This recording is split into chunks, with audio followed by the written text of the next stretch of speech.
Dear viewers, this is my 1999 BMW R1100R. It's got a close to 1100cc boxer twin air-cooled motor, produces around 80 horsepower and 100 newton meters of torque. It's the R series is one of the most successful bikes from BMW, which continues till today. As of 2022, they make R1250R, R1250GS, and also R90. Now, it is a unique bike, and for its time, it was reasonably advanced as well. I'll go through all the features quickly. However, it's important to mention that it it was not a very powerful bike in its time as well. There were other bikes. For example, in 1999, Hayabusa came out, or a lot of Honda VTR 1000, Suzuki's. They made a lot more power than this bike, and they had liquid cooled motor as well. This was air cooled. I think the reason it was air cooled is because they used the same motor in R1100GS, which was an adventure bike, and when you're out riding off-road and in remote areas, having an air-cooled bike, or this is not actually air-cooled, this is oil-cooled, is useful because there is less to go wrong with these. I'll quickly go through the features. First of all, it's got ABS, which is quite advanced, which was quite advanced for its time. As you can see, the speed sensor here and the ring. It's got dual front disc as well. It's got dual channel ABS, so front and rear. So the boxer motor, so they stick out from each side, and that's the oil cooler. It also got the telelever front suspension, hence that's the suspension spring. It's an odd setup. It's quite heavy as well. The advantage of this setup is that when you brake hard, the front end doesn't dive.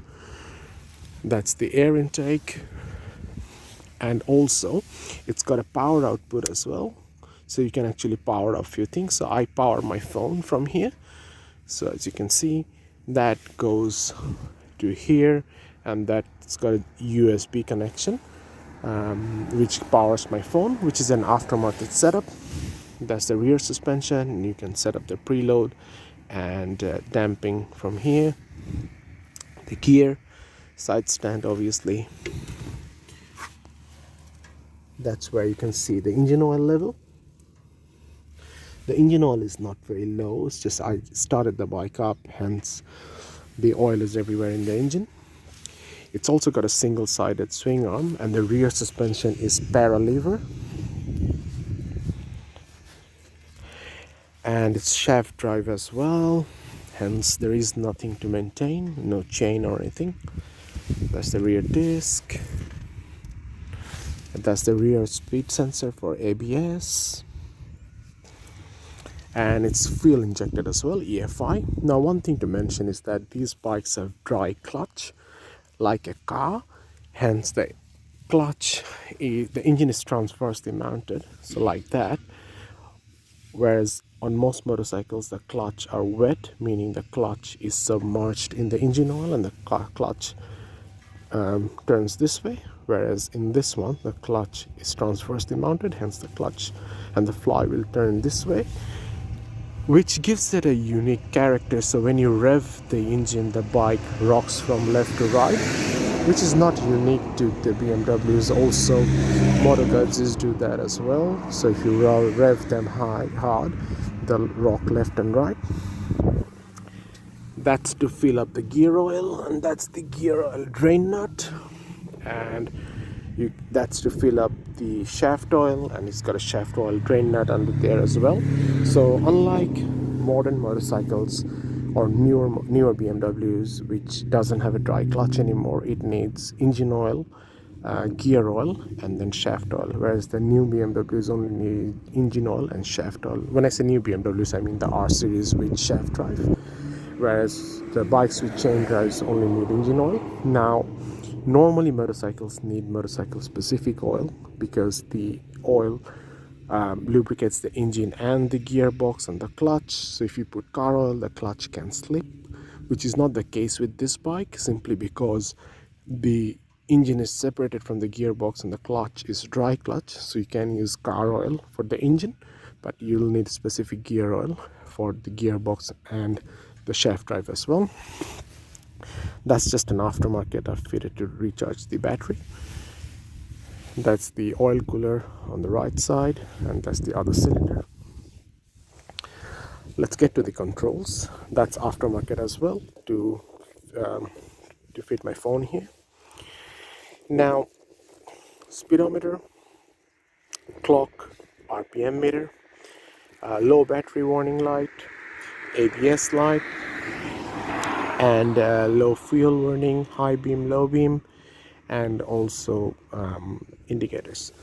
Now the bike doesn't have a fuel gauge, and I don't know why. It's just weird. Now this is a fast idler. It works like a choke. It's not a choke. What it is that when the engine is cold, if you pull that this way, the engine revs slightly faster and warms up the engine quickly. Modern EFIs don't have that anymore, because modern EFIs are smarter and they can actually rev the engine up. This one can't.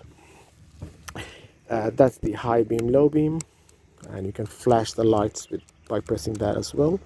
That's the horn. That's the turn signal for left. That's the turn signal for right, and that's to cancel the turn signal. So like some Harleys, it has left and right turn signal switch on each side, so which is quite odd and unusual. That's the emergency light. That's heated grips, so that's off. That's high setting and low setting. Now it's quite advanced for, again, as I said before, it's quite advanced for its time. So it came with factory heated grips. This one is to cancel the ABS light. So if there's an issue with the ABS light still flashing, by pressing that you can cancel the ABS light momentarily. How does it feel to ride? Again, I've ridden many bikes, but this is one of the best setups I've ridden. Not because it has power or anything, it's only 80 horsepower, but it has a lot of torque where you need. So when you're riding through hills or getting out of the corners and all that, you can really power up. It's easy to do wheelie as well. Also, another thing to show is it's got a steering damper, which again is odd for a bike of its time. That's my setup to charge the phone. I'll start the bike up.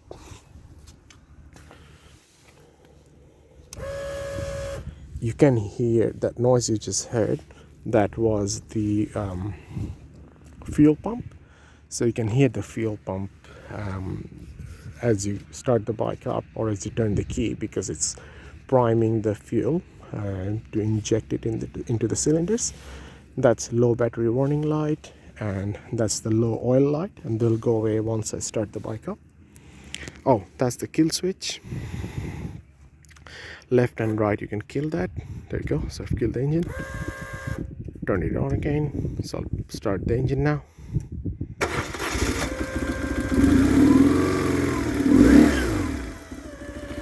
There you go. And you can also still hear the fuel pump pumping fuel into the engine. That's that droning noise coming from. See, I dropped the bike and damaged the fuel tank. It holds around 22 liters of fuel, and you can't see it now because it's on its center stand, but I'll show you. The bike rocks left and right. Unlike older models, it doesn't have a headlight switch, so the headlight is always on.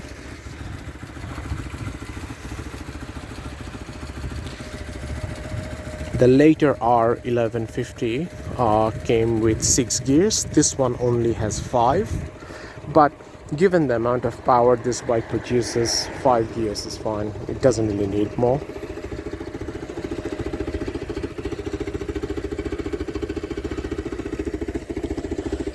These bikes are quite cheap these days. They're not very expensive. I paid not much at all for this bike, but the amount of fun I've gotten, it's just unbelievable. As you can see, the ABS light is flashing. That's simply because the bike is standstill right now. Once you get going, the ABS light will go away. So I'll sit on the bike, get it off the center stand, and I'll show you something interesting. So as I rev up the engine, it'll rock left and right, as you can see that. That's because of what I said earlier. The flywheel is turning this way, so that creates a force which rocks the bike left and right. Gives it a unique character. So I'll put the center stand down now, and that'll kill the engine. So it's a safety feature.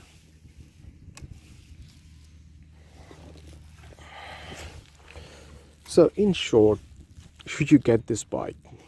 My answer is, if you have some spare money and if you want to have fun, absolutely get the R1100, or you can get the R1150 as well. However, I would recommend R1100 over R1150, simply because this is a much more simpler bike compared to the 1150. The 1150 came with a more complex ABS system, where the brakes are connected. It's got a separate ABS pump, which is more complex, whereas this one is much more simple, easy to maintain, not much to go wrong compared to the later models.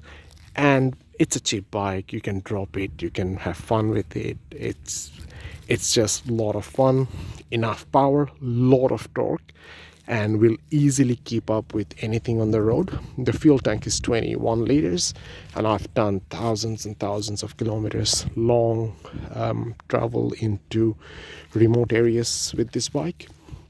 If you drop the bike, I've dropped it many times when I was riding off-road. The advantage of having the boxer motor is that it doesn't fall all the way. It'll only fall up to the cylinder, and there's a cylinder safety guard here which protects the cylinder to a degree, so it's much easier to pick up. The bike weighs around, with fully fuel and everything, around 240 kilos, which is not light but isn't heavy either. You can adjust the seat height as well. So I would highly recommend getting this bike to anyone. I have got few bikes, and this is the one I use most for my everyday riding. Also for rough use or everyday use, this is a beautiful bike to own. Thank you, everyone.